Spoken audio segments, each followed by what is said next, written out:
اگر کسی لمحے کو اور کسی دن کو، کسی رات اور کسی وقت کو اللہ کی کسی محبوب شے سے نسبت ہو جائے اور وہ شے اس لمحے میں آئے تو اس نسبت کے لمحے، اس لمحے کی جو نسبت ہے اس کی وجہ سے اللہ پاک اس پوری رات اور پورے دن کو اور اس پورے مہینے کو ہر شے سے بلند کر دیتا ہے۔ تو اہل ایمان کے لیے سمجھنے کی بات یہ ہے کہ یہ ہمیں قرآن ہمیں بھیجا، یہ ہمیں قرآن بھیجا۔ جس رات قرآن آیا وہ رات 100 سال سے افضل ہو گئی، 1000 مہینوں سے افضل ہو گئی۔ اور پھر قرآن آیا کس کے لیے؟ کس کے لیے آیا؟ اگر آقا علیہ السلام مبعوث نہ ہوتے تو قرآن آتا؟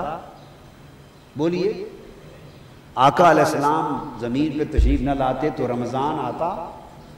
آقا علیہ السلام نہ آتے تو ليلۃ القدر آتی؟ آقا علیہ السلام نہ آتے تو امت محمدی ہوتی؟ پتہ نہیں کیا ہوتے ہم، پتہ نہیں رام رام کر رہے ہوتے، اگنی کو پوجتے ہوتے، برہما برہما کر رہے ہوتے، کیا کر رہے ہوتے؟ یہ تو سب کچھ ہمارا مسلمان ہونا اور شہر مکہ میں ایک گھر کا کعبہ بن جانا اور وہاں حج ہونا اور زکوٰۃ کا فرض بن جانا اور نماز کا عبادت کا فرض ہو جانا اور مسلمان ہو کر مہینوں میں رمضان کا مل جانا اور رمضان میں ليلۃ القدر کا مل جانا اور پڑھنے اور عمل کرنے کے لیے قرآن کا مل جانا، یہ ساری نعمتیں جمع کر لیں تو یہ سب نعمتیں ہمیں ملی فقط نعمت آمد مصطفیٰ کے صدقے سے۔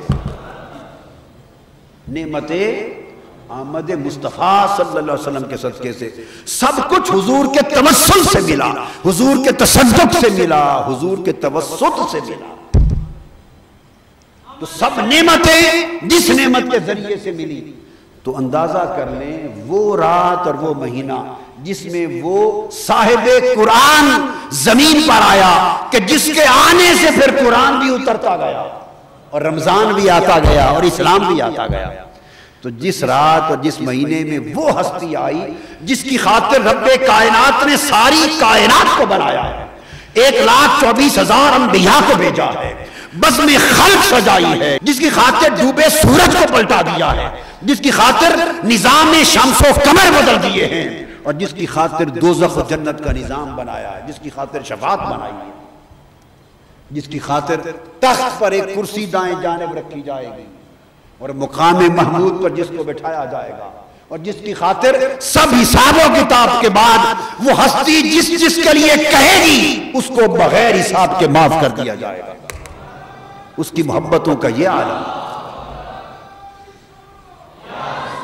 حضور علیہ السلام کے ساتھ اس کی محبتوں کا یہ عالم، اس کی چاہتوں کا یہ عالم، اس کے اکرام کا یہ عالم۔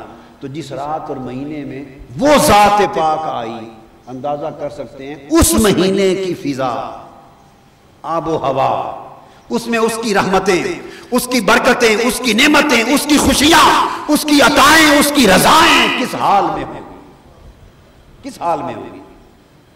تو اس مہینے کے لطف و کرم کا کیف ہی کچھ اور ہوگا۔ لہٰذا میں تو کہتا ہوں کہ ماہ رمضان کو فضیلت ملی قرآن کے صدقے، اور قرآن کی اور رمضان کی نعمت ملی صاحب قرآن کے صدقے، حبیب رحمان کے صدقے۔ سو لاکھ رمضان ہوں تو مصطفیٰ کی ایک آمد کے لمحے پہ قربان ہو، کروڑوں رمضان آقا علیہ السلام کے لمحے ولادت پہ قربان ہو جائے۔ جب اللہ نے قرآن اتارا تو 7 فرشتوں کو، 7 قرآن کے لاکھوں فرشتوں کو زمین پر نہیں بھیجا۔ قرآن اتارا تو ستاروں کو زمین پر صاحبان بن کے نہیں اتارا۔ قرآن اتارا تو کعبۃ اللہ کے بتوں کو منہ نہیں گرایا۔ قرآن اتارا تو مکہ اور مدینہ کی گلیوں کو روشن نہیں کیا ظاہری روشنی کے ساتھ۔ قرآن اترا ہدایت اور نور دینے کے لیے، مگر جب آقا علیہ السلام حضرت آمنہ کی گود میں اترے، انہوں نے سر اٹھا کے دیکھا تو آسمان کے سب ستارے ان کی چھت کے قریب آ چکے تھے۔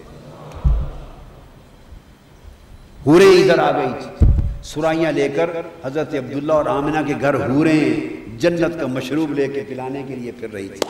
جیسے دایا نہیں پلاتی ہے، دائی خوشی ہو تو بچے کو میٹھا منہ کراتے ہیں نا، تو آقا کی ولادت پر حضور کی دائیاں جنت کی حوریں بن کے آئی تھی. وہ دائیاں بن کے آئی تھی، مشروب لے کے پھر رہی ہیں.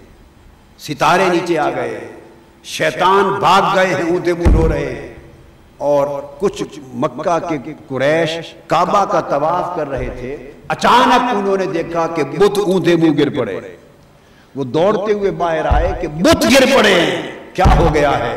ایک یہودی عالم کھڑا تھا، اس نے کہا، اس کی چیخ نکلی، اس نے کہا ہاں ہم نے کتابوں میں پڑھا تھا جب مکہ کے کعبے کے بت اونتے منہ گر پڑیں اور یہ ہو جائے اور یہ علامتیں ظاہر ہو جائیں، سمجھو کہ نبی آخر الزمان اس شہر میں پیدا ہو گیا ہے.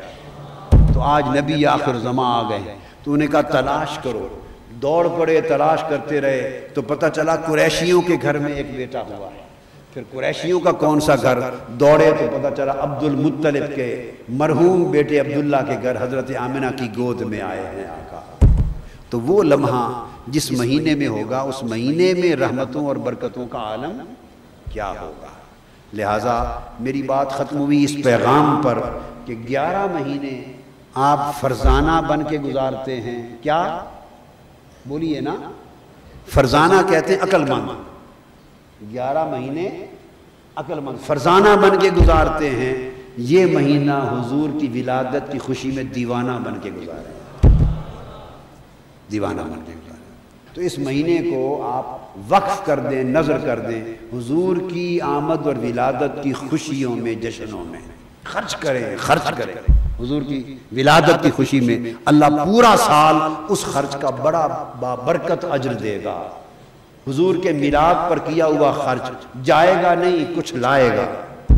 یہ ان کے لیے جنہوں نے حساب کتاب کرنا ہو، یہ ان کو بتا رہا ہے، کچھ جائے گا نہیں بلکہ لائے گا حساب کتاب والوں کے لیے. اور جو اللہ اور اللہ کے رسول سے بلا حساب چلتے ہیں، پھر وہ حساب نہ کریں اور دیکھیے پھر کس طرح رحمتیں آتی ہیں اور اللہ برکتیں عطا فرمائے گا. تو حضور کے میلاد پاک کا مہینہ جشن کے طور پہ منایا جائے.